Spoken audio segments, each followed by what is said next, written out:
Are you guys writing this stuff down? That sounded really cool. Someone take these ideas, use them, put out a record, and I don't even care if you credit me or not. I'd just be excited to hear something that fresh.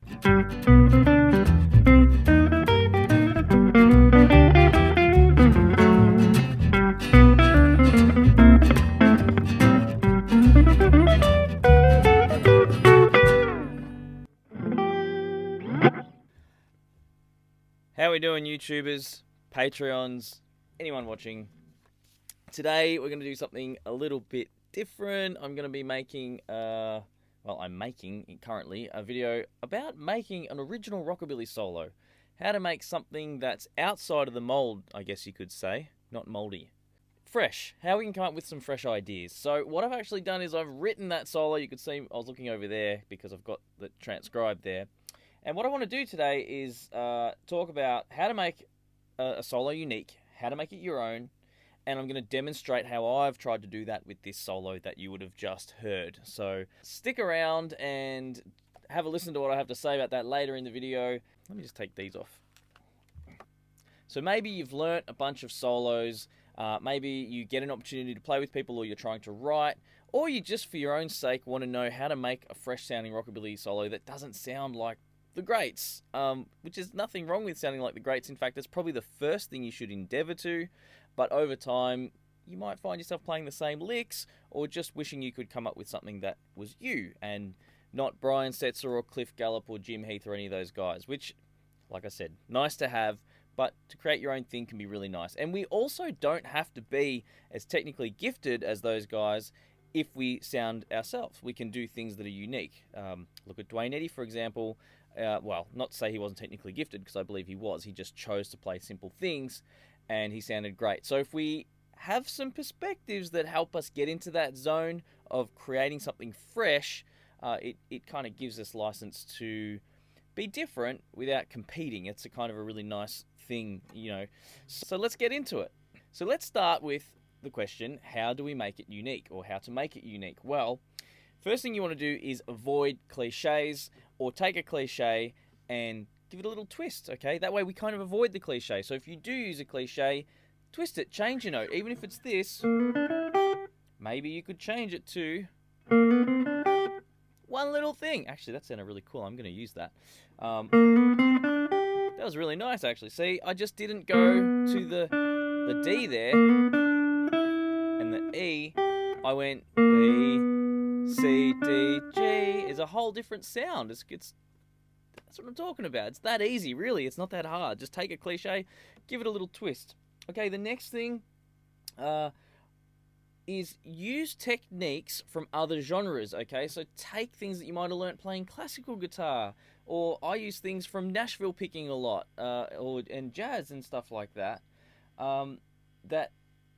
That's what kind of really helps. By the way, this solo will be up and available for my Patrons. I've put the transcription up on my Patreon by the time I post this.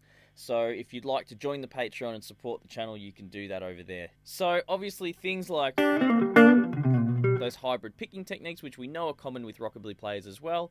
You might do classical things where you might even use fingerstyle ideas, like just something different, okay? It's kind of how these styles evolve and how you can find your own thing within these styles. The other thing is using rhythms from other genres, okay? So using, Latin rhythms, or using maybe even complex syncopated rhythms. You could chuck in a bar of 5. That would be really cool in Rockabilly.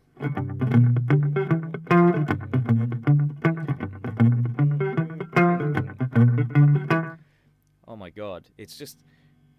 Are you guys writing this stuff down? That sounded really cool. Someone take these ideas, use them, put out a record, and I don't even care if you credit me or not. I'd just be excited to hear something that fresh.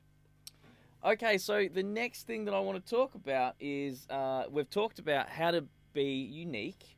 Now, how do you make it your own? Okay, they're kind of similar things, but there's a small... I've taken a different slant with this one. This one's about truly finding what you want to hear over an idea, or over, for example, in this case, I did, in my little solo I did there, I just did it over a 1-4-1-5, 1-4-1-5.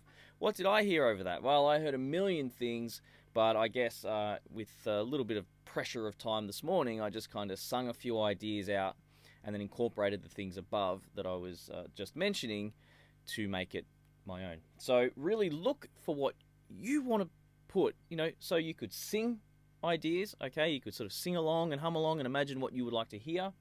But one thing you definitely want, so singing, okay? That's a point there. Sing your ideas.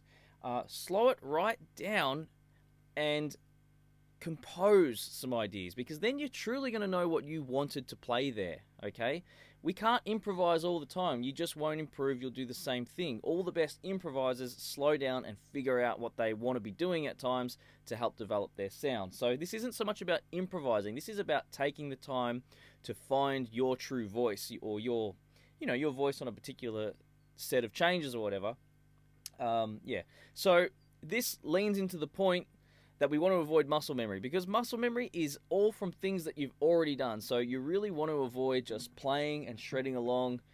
Don't do muscle memory. Get muscle memory out of there and really think about what you want, okay? So that's how you can make it your own. You can really think, compose, sing your ideas, and just stay away from doing things you've already done. And you use things in your head that you've heard. You've been listening to music your whole life, so you want to make use of that, okay? So now I'm going to go through, just very quickly go through that solo I played earlier and talk about what I've tried to do. So in bar 1, we've got this lick. Okay, so that's nothing special, but I avoided doing the flat third, okay? I avoided this. Okay, that's very rockabilly, very blues. You hear it all the time. I wanted to leave it out. I wanted to sound a little fresh. Well, that's all. Small things. The next bar, I introduced that flat third thing. So on the C, and I talk about this in many of my other videos.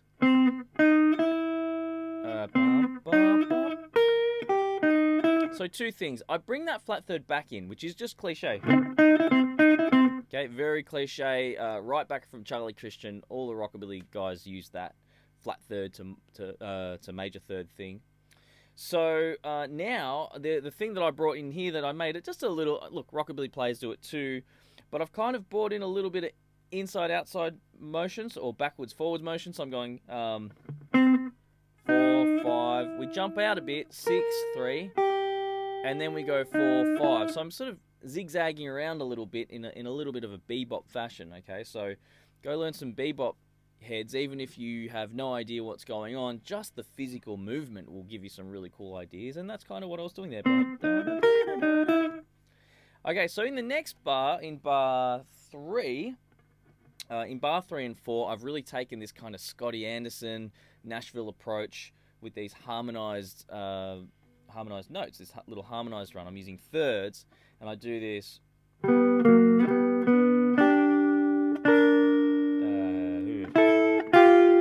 Hard when I have to think about what I'm actually doing there.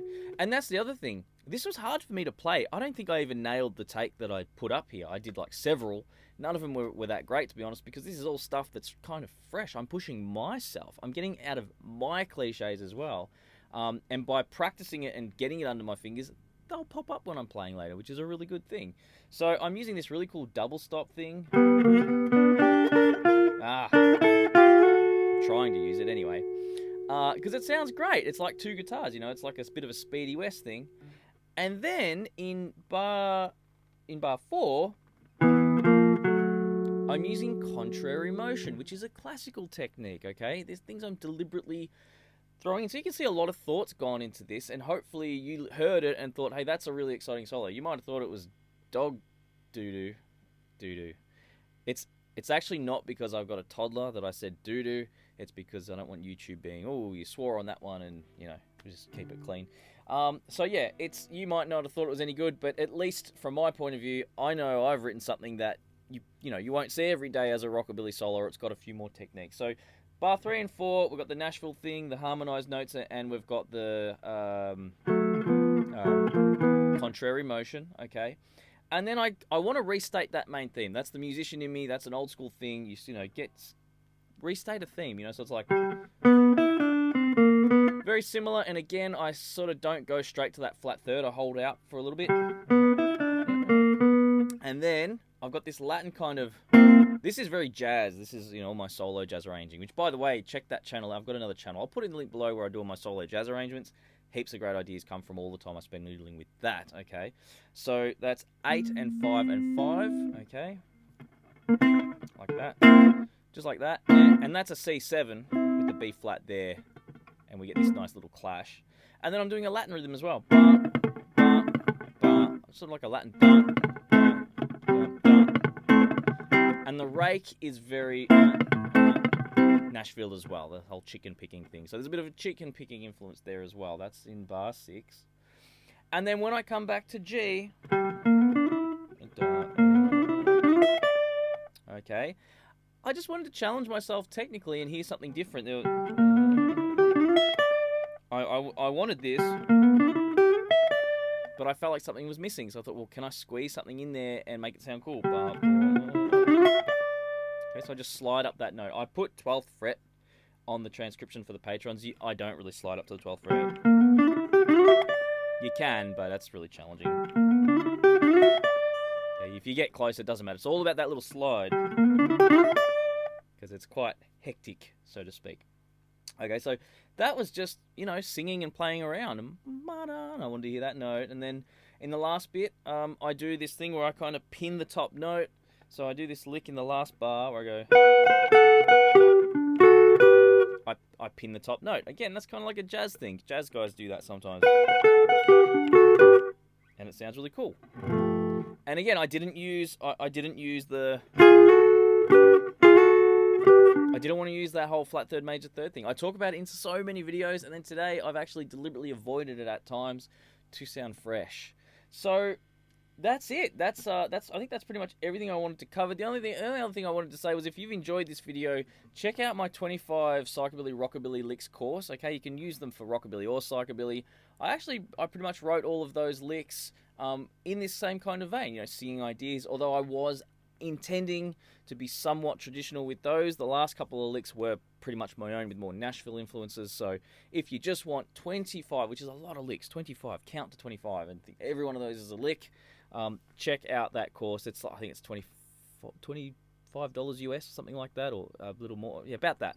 So totally 30. It's about $30 US. So totally worth your time, and you'll spend months. It will challenge you. I promise it will challenge you and give you some fresh ideas. Otherwise, just hit like, hit subscribe, and I will see you guys in the next video. Oh, and I just want to thank all my latest Patreons as well. That's Nick Johnson for G, Ramon, Russ Andrews, Brian Roth, Ken Schwartz, Alexi Strandon, Marius, Oliver Martin. Thank you so much, guys. Thanks for joining. See you on the Patreon. Ciao!